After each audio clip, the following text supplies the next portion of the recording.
예, 반갑습니다. 오늘 많이 모여주셨는데 제가 3년 전에 한번 인사를 드린 것 같고 오늘 좀 더 다른 결과를 가지고 좀 말씀을 드리게 돼서 반갑습니다. 어쨌든 조선 산업에 대해서 어떻게 디지털이 되고 있는지를 소개해드리는 자리를 마련해 주셔서 감사드리고요. 오늘 말씀은 이제 자율운항 선박에 관련된 저희 조선 쪽의 디지털 트윈 전략이라는 주제로 말씀을 드리도록 하겠습니다. 디지털 트윈이 방금 보니까 한 3번 정도 C 컨퍼런스에서 이제 주요 키워드로 됐더라고요. 그래서 사실 많이 익숙한 것 같은데 기업에서 디지털 트윈을 어떻게 활용을 해서 베네핏을 얻어낼까의 키워드를 한 3가지 정도로 좀 생각을 하고 있습니다. 일단 첫 번째는 시각화. 많은 정보들을 어떻게 시각화할 건가. 그리고 이제 4차 산업혁명과 함께 데이터가 쏟아지는데 이 AI와 해서 어떻게 데이터들을 현실 세계와 동기화할 것인가. 그리고 최종의 목표는 이런 것들을 통해서 어떻게 하면 선박을 좀 더 잘 운영해서 자율운항까지 가는 어떤 최적화까지가 주요 키워드가 될 것 같습니다. 제가 첫 번째 발표라서 사실 디지털 트윈이라고 많이 얘기를 하지만 실제로 산업계에서 디지털 트윈을 적용을 할 때 정말로 잘하고 있는지에 좀 어려움이 많습니다. 왜냐하면 디지털 트윈이 워낙 광범위한 얘기를 좀 하고 있는 것도 사실이고요. 마치 이제 코끼리 다리를 만지고 다리가 디지털 트윈이다.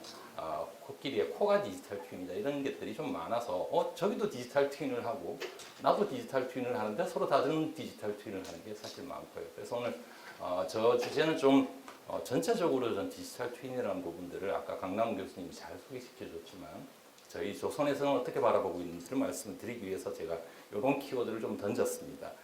영화에서 우리가 좀 보시면 이제 마블 시네마틱스 유니버스 우리 좋아하는 영화들이고요.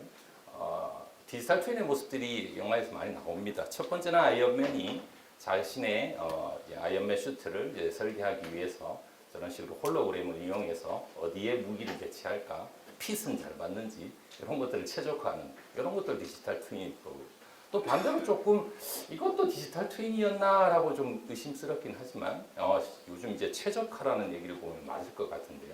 전시 상황에서 닥터 스트레인지가 인류 최강의 적 타노스를 이기기 위해서 1,400만 가지의 시뮬레이션을 도리에 앉아서 하는 그런 모습이 나올 겁니다. 그런데 사실은 이 디지털 트윈이 연결이 되어 있을 것 같습니다. 왜냐하면 전시 상황에 닥터 스트레인지가 하는 부분들이 과연 이제 저 설계 단계에서 시간이 많을 때라고 생각을 하지만 아이언맨이 했던 설계가 과연 연결이 되어 있을 것 같고 사실 이러한 부분들을 어떻게 보면 CA 쪽에서는 이 설계 단계의 모델들을 저 닥터 스트레인지 같이 운영 단계까지 잘 끌어내는 계속해서 활용할 수 있는 그러한 모델들을 하는 것들이 저희의 이제 바람일 것 같고요. 이런 키워드가 이제 디지털 트윈의 정보를 하나로 띄워주는 디지털 스레드라고 해서 또 하나 중요하게 하나의 키워드가 되고 있는 것 같습니다.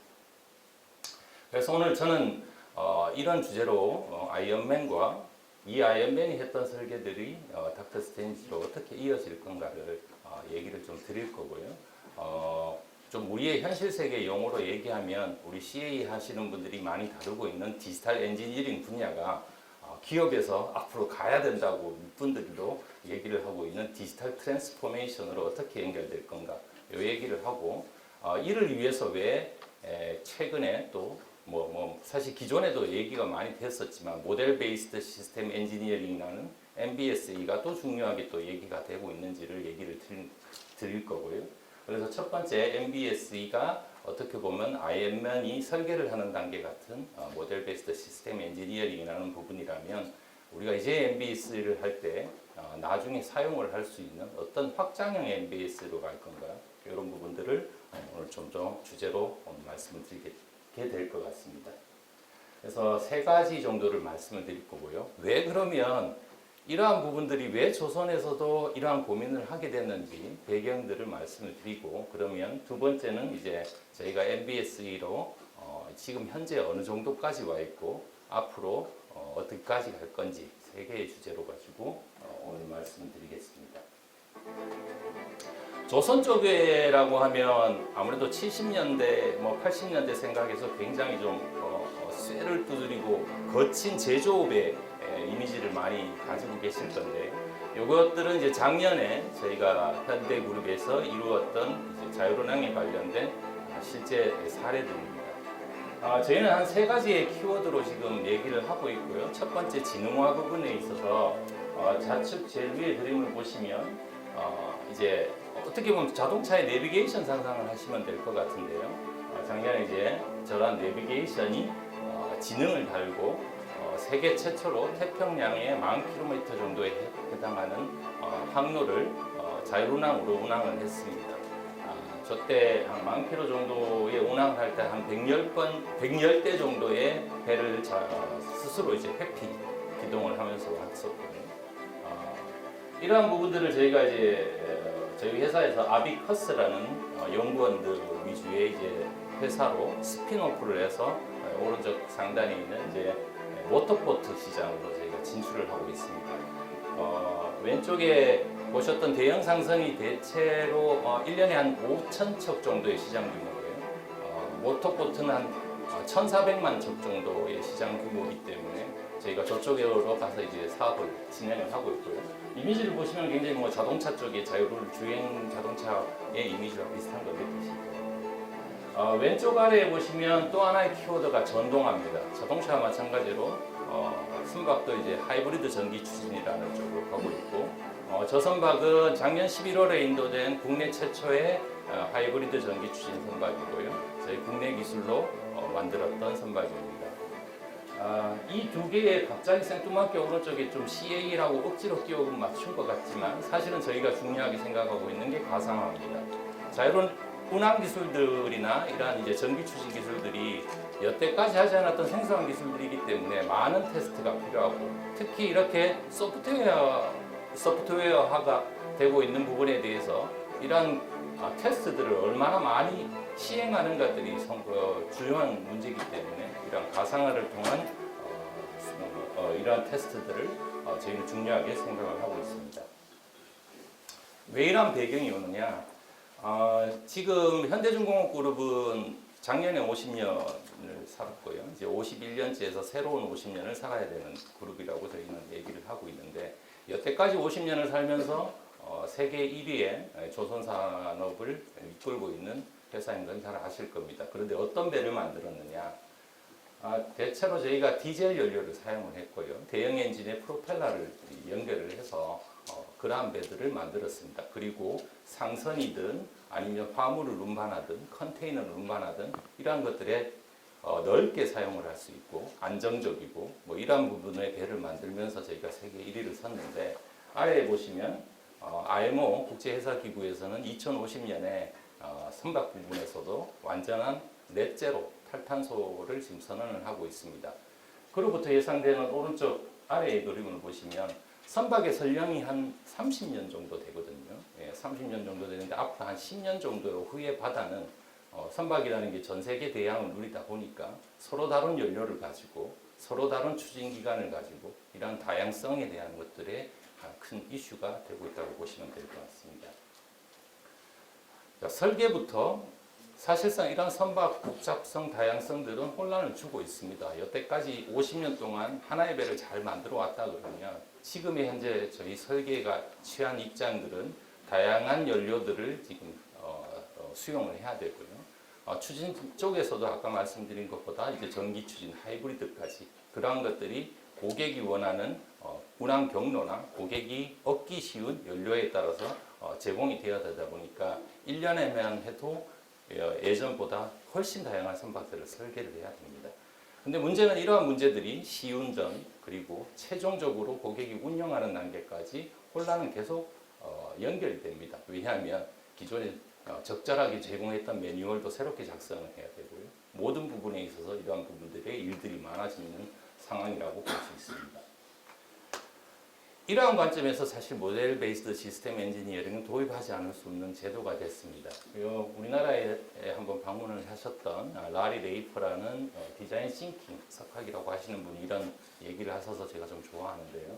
인류는 협력, 콜래보레이션과 함께 성장을 했고 오히려 코오퍼레이션을 하면서 퇴화했다. 이게 무슨 얘기냐면 1차 산업혁명이 일어나면서 생산성이 증가하고 가장 생산을 잘하는 방법 중에 하나 방식이 분업이었습니다. 그러다 보니까 역할들을 서로 나누기 시작했고 그 역할들은 문서나 서로의 역할들의 정의에 의해서 생산력을 늘려왔습니다. 그런데 지금과 같이 다양한 제품을 만들어야 되다 보니까 그러한 역할들을 나누기가 어려워졌고 서로 융합되면서 교류하지 않으면 제품을 만들어내기 힘든 시대가 됐다라는 거고요.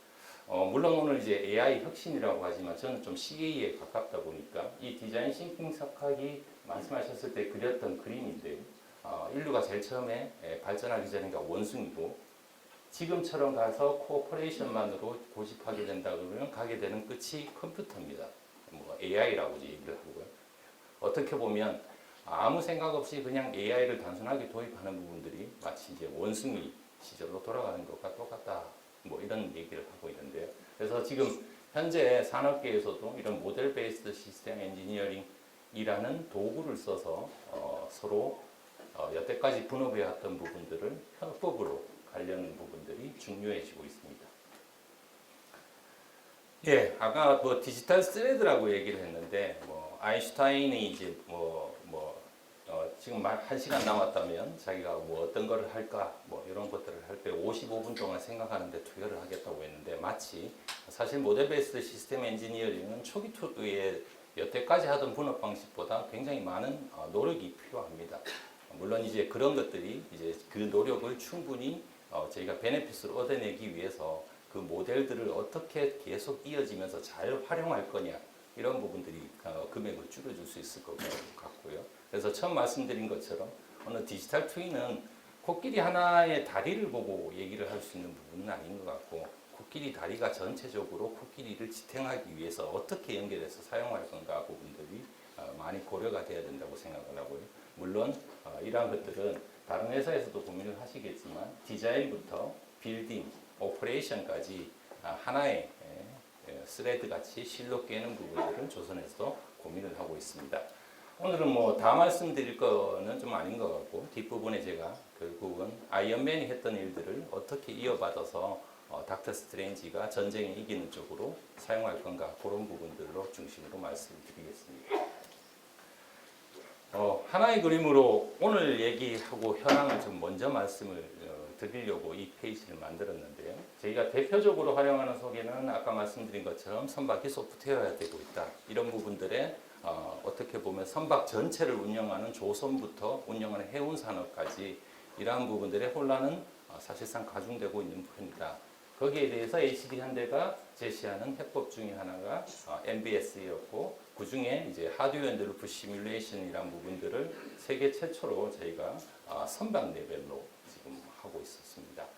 저희는 힐스라는 이제 테스트 기법을 한 10년 정도 지금 계속 지속을 해왔고요. 한 5년 정도 하고 난 후에 2017년에 저희가 엔진에 대한 선박에 들어가는 엔진에 대한 엔진 제어기에 대한 테스트를 엔진이 아닌 완전히 가상 환경에서 힐스를 통해서 테스트하는 것들을 이제 저희뿐만 아니라 객관적으로 그것들을 검사하는 검사관인 성국으로부터 완전히 저 힐스 테스트로 그 시험을 대행했습니다. 지금까지 저 테스트들은 한 30여 건으로 계속 지금은 엔진이 아닌 저런 가상 환경에서 하고 있고요. 그러한 부분들을 이제 시스템 레벨, 시스템 오브 시스템즈 레벨로 해서 전기 시스템, 선박에 들어가는 어떤 가스 관련 시스템 이런 부분들을 이제 시스템끼리 연결을 하고 작년에 여기 디지털 융합센터라고 지금 표현이 되어 있는데 작년에 저희가 선박 레벨 아까 보여드렸던 하이브리드 전기 추진 선박 울산 태아오라고 하고요. 그 울산 태아오를 선박 레벨에서 저희가 가상시 운전을 통해서 성공적으로 인도를 했고 또 위쪽에 보시면 LNG 벙커링 베슬 올해 5월 달에 저희가 인도됐고요. 블루웨이로라고 해서 국내 최초로 저희가 조금 K조선이 사실 조선산업을 얘기하면 산업계가 이런 경우가 좀 잘 없다고 생각하는데 우리나라가 올림픽의 금운동을 다 가지고 있는 그러한 산업계입니다. 그렇지만 조금 아쉬웠던 부분이 K조선의 지금 가장 자존심, 자긍심인 LNG 운반선 같은 경우에 핵심 기술인 화물창이 프랑스 GTT라는 곳으로부터 공급을 받고 있고 100억 정도의 약 척당 100억 정도의 로열티를 주고 있는데 여기 보신 블루웨이로는 이제 그걸 완전히 저희가 국산화한 최초의 선박으로 그리고 자동화한 최초의 선박으로 저희가 성공적으로 인도를 했습니다. 그리고 이러한 부분들이 지금 이제 어떻게 이제 데이터와 연결될 것인지 그것들은 오른쪽 그림이 있는데 저거는 이제 3부에서 얘기를 드리도록 하겠습니다. 예, 이제 두 번째 저희가 지금 현재 그러면 이런 부분들 말씀드렸던 부분들까지 오기 위해서 어떠한 것들을 했는지 이런 부분들을 좀 말씀드리겠습니다. 예, 말씀드린 것처럼 저희가 개발 설계 단계에서 이미 뭐 CA들은 저희도 활용을 하고 있었고요.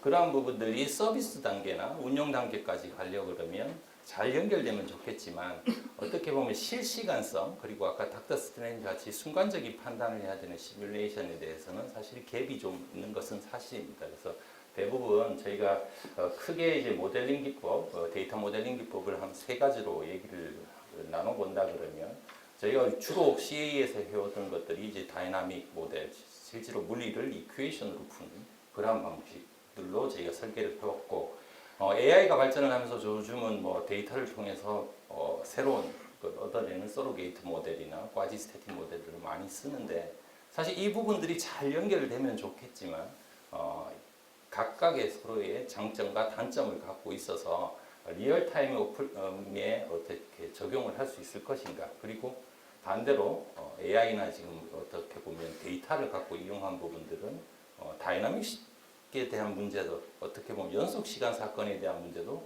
자연스럽게 풀 수 있을 것인가 이런 좀 한계 부분들은 있습니다. 그래서 이러한 갭 부분들을 저희가 오른쪽에 저희가 이런 것들을 그러면 CA에서 해왔던 그러한 모델들을 저쪽으로 연결을 할 수 있는 방법들을 좀 찾으려고 했고요.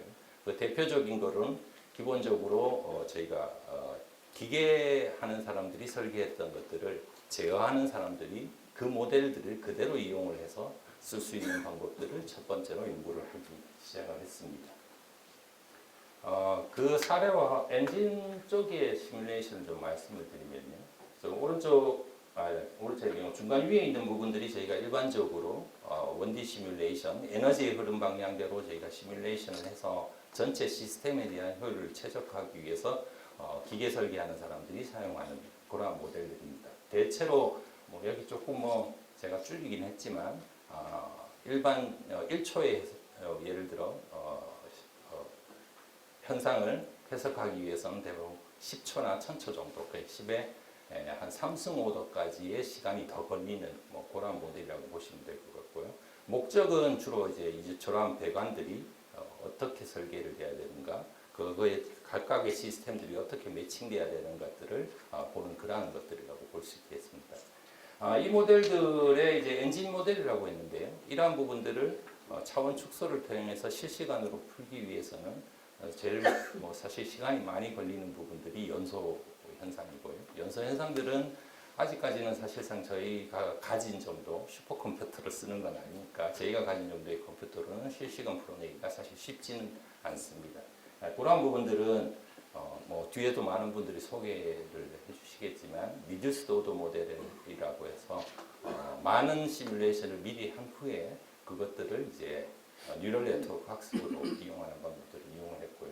그 외에 아래쪽에 나머지 부분들을 보시면 배관 부분들이 굉장히 럼프드 모델 형태로 저희가 덩어리 형태로 구성되어 있습니다. 그 이유는 사실 목적지향적 모델링이라는 부분이 굉장히 제가 좀 강조하고 싶은 부분인데요. 기계하는 사람들은 배관 사이즈나 이런 부분들을 어떻게 플럭추에이션이 있는지, 역류가 있는지, 잘 빠져나갈 수 있는지 이런 것들이 관심이 있지만 제어하는 사람들은 사실 그 플럭추에이션을 제어를 할 수는 없습니다. 대부분 온도, 유량, 압력을 가지고 타겟을 제어를 하고요. 이미 잘 설계된 배관이라면 그 온도, 유량, 압력만 잘 맞추는 부분이고 그 부분들에 대한 스레드를 연결할 수 있는 결과가 나타난다 그러면 굳이 제어하는 사람들이 저렇게 복잡한 이퀘이션을 풀 필요가 없죠. 그래서 첫 번째에 실제로 기계 설계하는 사람들이 풀었던 그 문제들을 온도, 압력, 유량에 관해서는 계속 맞출 수 있도록 저희가 반복적으로 튜닝을 하면서 동일한 결과를 얻어내는, 유사한 결과를 얻어내는 그런 모델들로 가지고 실시간보다 빠르게 이제 해석하는 모델들을 만들었고요. 그러한 모델들을 이제 시뮬레이터라는 걸로 만들어냈습니다. 실제 작게 나와 있는 그림을 보시면 엔진을 제어하기 위한 제어기가 한 5개 정도로 분산되어서 이제 나눠서 역할을 하고 있는 걸 보시게 되는데요. 아래쪽에 실제로 구성된 하드웨어 인도 루프 시뮬레이션 시스템에는 그 제어기들을 그대로 동일한 상태를 갖다 놓고 신호들을 저 시뮬레이터와 연결을 해서 사실 저 제어기는 그대로 시뮬레이터를 떼고 엔진을 돌릴 수 있는 동일한 제어기고요. 그렇게 테스트를 했습니다. 뭐 저렇게 하고 나니까 활용성이 많아지더라고요. 일단 테스트도 가능했었고요. 저희가 시운전도 아까 말씀드린 것처럼 실제 배감이 가상 환경에서 할 수 있고 무엇보다도 또 베네핏을 얻는 게 아까 혼란을 주는 실제로 선원들의 교육들도 그러한 가상 환경에서 얼마든지 이제 위험한 환경을 만들어내고 그 위험한 환경들을 해결하는 그런 것들의 훈련까지도 이어지는 그러한 효과를 얻고 있습니다. 그 다음 단계는 이제 멀티피직스에 대한 얘기겠죠. 엔진에 대한 부분들, 전기에 대한 부분들, 그리고 뭐 어떻게 보면 가스에 대한 연료 등에 대한 해당하는 이러한 것들이 다 뭉쳐진 플랜트 시스템이 선박일 거고요. 그러한 부분들을 이제 통합 해석을 함으로써 얻어지는 최적화는 단위별로 올릴 수 있는 최적화보다 훨씬 이제 베네핏이 발생할 수 있고요. 오른쪽 아래에 보시면 그런 것들을 이제 저희가 이제 시스템들을 엮어서 지금 보시는 것들은 5종의 힐스 시스템들을 엮어서 관리를 하면서 선박을 총합적으로 이제 테스트할 수 있는 그런 환경들로 저희가 구성을 했습니다. 예, 작년 11월에 저희가 선박이 인도됐다고 했는데 저희 쪽에서도 사실 이 선박은 하이브리드 전기 추진 국내 최초니까 처음 만들어진 선박이고요. 시운전부가 굉장히 혼란스러워했고 선주도 야 이것들을 발주는 냈지만 내가 몰아본 배가 아닌데 어떻게 이걸 오퍼레이션 할 거냐 이런 것들이 있었기 때문에 실제 선박은 인도되기 3개월 정도 전에 모든 시스템들이 배 위에서만 건조돼서 3개월 정도의 실제 시운전 과정을 거쳐서 튜닝을 해서 고객에게 인도냅니다. 요거는 시운전이 일어나기 전에 3개월 전 그리고 인도되기 전에 한 6개월 정도 전에 위에 보시면 선주들하고 시운전하는 사람들을 데리고 80분 동안의 이 배의 항해를 같이 가상환경에서 떠나면서 80분 동안 인원을 하면서 했던 그러한 세계 최초의 어떻게 보면 선박 통한 레벨의 가상 시운전이었습니다. 오른쪽에 16배속으로 저희가 영상을 떠서 보여드리면 왼쪽 아래에 있는 부분들이 앞서 말씀드린 하이나스라는 저희 내비게이션 시스템이 이 배를 자율운항으로 제어를 했고요. 오른쪽 아래에 보시면 이 배에 들어가는 엔진 2기 저희가 엔진이라고 하지만 선박의 LNG 저희는 이제 LNG를 사용한다고 했잖아요. LNG 엔진은 LNG 단독으로 움직이는 게 아니고 LNG 연료와 디젤 연료를 같이 사용합니다. 그 이유는 선박이 바다 태평양 한가운데서 고장이 났을 때 디젤로 연료라도 가지고 들어오기 위해서 저희가 가지고 있기 때문에 그래서 이 하이브리드 시스템은 LNG 연료, 디젤 연료 그리고 배터리 전기 연료를 사용하는 하이브리드 시스템이었고요. 오른쪽 아래에 보시면 시운전부에서 제가 연구원인 생활을 하면서 가장 보람된 일 중에 하나였는데요. 시운전부에서 그 다음날 고맙다는 뭐 이런 메일을 받은 게 저한테는 좀 영광스러운 일이었던 것 같습니다. 예, 앞으로 그러면 어떻게 갈 것인가들을 좀 더 얘기를 드리고 마무리를 짓도록 하겠습니다. 5분 남았습니다. 예, 선박에 관해서는 아직까지 넘어야 될 산이 있습니다. 가장 큰 허들 중에 하나가 지금 현재 해상 환경은 우리가 지금 경험하고 있는 5G LTE 환경이 아닙니다. 굉장히 좀 통신이 그렇게 원활한 환경은 아니고요. 그러한 환경 안에서도 세계 최초로 메이플라워가 자율운항으로 대서양을 무인항해를 하겠다고 21년 6월에 선언을 했습니다. 뭐 이거를 격하하려는 건 아니고요. 그런데 오른쪽 아래에 보시면 실질적으로 2번의 실패를 겪고 사실 마지막 성공도 조금 찝찝한 상황에서 끝내는데 그 이유는 기관의 고장이었습니다. 항해는 그렇다 치더라도 정비소나 중간에 충전소, 전기 충전소가 없기 때문에 이러한 부분들을 어떻게 할 거냐가 앞으로 자율운항 선박의 중요한 사실 핵심 키워드고요. 그러한 부분들의 그런 것들을 가속해 줄 수 있다고 생각하는 부분들이 스타링크로 대변되고 있는 저궤도 위성에 대한 통신 환경의 개선, 그리고 클라우드, 그리고 이제 앞으로 엣지 시스템으로 들어가서 이제 그 부분들을 빠르게 처리할 수 있는 어떤 그런 것들이 동력이 될 것 같습니다. 그림을 하나 더 넣었는데요. 아까 통신 문제가 주는 데이터의 오류는 사실 저 그림과 같습니다. 예. 위에 보시면 비가 위로 올라간다라는 거 하나 저희가 데이터 샘플링을 소위 말하면 좀 듬성듬성하게 샘플링을 했을 때에 우리가 잘못된 현상을 가지고 그 부분들을 제어하면 굉장히 위험할 것 같고요. 아래에 보시듯이 지금 저궤도 위성이 스타링크가 사실 올해부터 국내 서비스를 하려고 그러다가 지금 아직 지연이 되고 있는데 내년 상반기에 저희 쪽 우리나라도 이제 스타링크가 지원이 될 거고 지금 현재 저희가 그걸 준비를 해서 스타링크를 시운전부터 적용을 하려고 하고 있습니다. 그럼 데이터는 이제 저희가 다이나믹을 볼 수 있을 정도로 스타링크가 온도계 된다 그러면 데이터를 받을 수 있을 거라고 생각하고요. 그거하고 비교할 수 있는 디지털 트윈이 되려고 그러면 우리의 CAE의 모델들이 그 비교할 수 있는 환경으로 다시 옮겨져야 될 거고, 그래서 그러한 방법식이 이제 클라우드로 저희는 생각을 하고 있고, 아래쪽에 보시면 저희가 실험실 레벨에서 아까 보여드렸던 힐스 시스템들을 그 모델들을 국제 표준인 펑셔널 모크업 인터페이스 표준에 따라서 저희 클라우드로 이관하는 작업들을 조선 쪽에서 세계 최초로 선급 인증을 받았고요. 내년 정도면 선박 자체에 대한 모델 전체를 저희가 클라우드로 다 옮기는 작업을 할 겁니다. 작년에 받았었던 그런 이제 선급 인증서고요. 이게 거의 마지막 페이지인데요. 그럼 조선 산업 전체는 어떻게 가고 있냐? 지금 저희가 선박 안에 있는 엔진 시스템과 이런 모델들을 다 통합하는 것을 좀 보여드렸을 건데, 현대중공업이 조금 이런 부분들이 좀 가능했던 거는 현대중공업은 배만 만드는 회사가 아니고 엔진도 만들고 있고요. 현대일렉트릭도 있고 제어기도 저희가 다 하고 있습니다. 그래서 가능하다고 하지만 하이브리드 전기 추진으로 가게 되면 저희가 안 만드는 것도 많습니다. 연료전지도 있고요. 배터리도 있고 여러 개들이 합쳐져야 되는데 이러한 복잡한 시스템들로 계속 갈수록 어떻게 할까라는 부분들이 국제적으로 좀 움직이고 있습니다. 2018년에 노르웨이는 아까 그런 오픈 시뮬레이션, 예를 들어 FMI, FMU 기반의 오픈 시뮬레이션을 통해서 앞으로 우리가 좀 협업을 하면서 서로 같이 나아가야지 더 나은 세상을 만들 거라고 하는 저런 협력 프로젝트를 하고 있고요. 일본도 22년 10월에 저거는 내부적으로 진행을 하고 있지만 범국가적으로 저런 프로젝트를 진행을 하고 있습니다.